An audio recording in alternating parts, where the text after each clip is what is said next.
और ये सब के कारण उसका किडनी पर असर आया था और किडनी काम नहीं कर रहा था।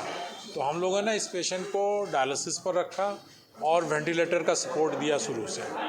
लगभग 15 से 20 दिन के अंदर उसका किडनी रिकवर कर गया, लेकिन उसके शरीर का वीकनेस नहीं गया और उसको हम लोग वेंटिलेटर से नहीं हटा पा रहे थे।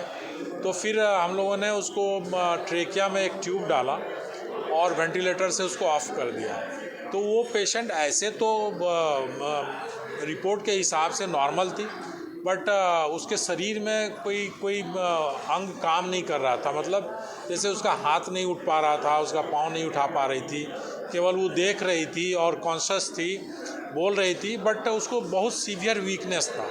और डेली हम लोग जब टेस्ट करते थे तो उसको सोडियम, पोटेशियम, ये सब, मैग्नीशियम, ये सब कम रहता था और उसके शरीर का जो है बाइकार्बोनेट लेवल, जिसको अल्कली बोलते हैं, वो बढ़ा हुआ रहता था।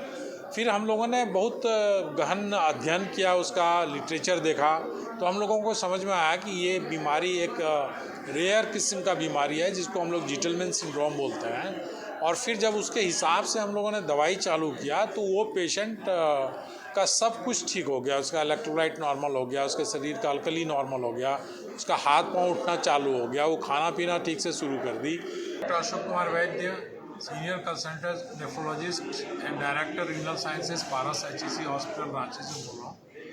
हो गया काम, सबसे सस्ता होता है, सबसे सस्ता होता है, लेकिन कोई कराते नहीं। इम्पोर्टेंट जांच हुई, आदमी जब हम राउंड में आते हैं तो पहला चीज बोलते हैं यूरिन का टेस्ट, ताकि उससे आप आधा डायग्नोसिस उसी से बना सकते।